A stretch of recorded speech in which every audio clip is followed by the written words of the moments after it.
1/4 ng mga bata below 5 years old ay bansot. Ito ang recent report ng DOST-FNRI na sinasabi ito ay ang unang jump sa studying rate natin in the last 10 years. Maraming disparities ang makikita dito. Ayon sa 2025 updating survey results, mas mataas ang rate ng stunting sa probinsya kumpara sa syudad. Ang pinaka-highest na rates by region ay ang Barm, Zamboanga Peninsula, Negros Island at Mimaropa. Dagdag dito, hindi tumitigil ang pagkabansot sa kabataan. Parati ang mga batang 5 to 10 at mga binatilyo kasama dito. Ang dahilan nito, marami. Isang major factor ay ang lack of food security. Marami ay bumibili ng pagkain through credit sa mga sari-sari o sa paraan ng paglalon sa kanilang kamag-anak.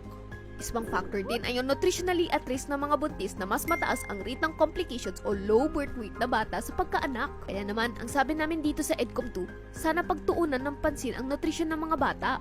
If we are serious about solving the learning crisis, we must start by solving the nutrition crisis.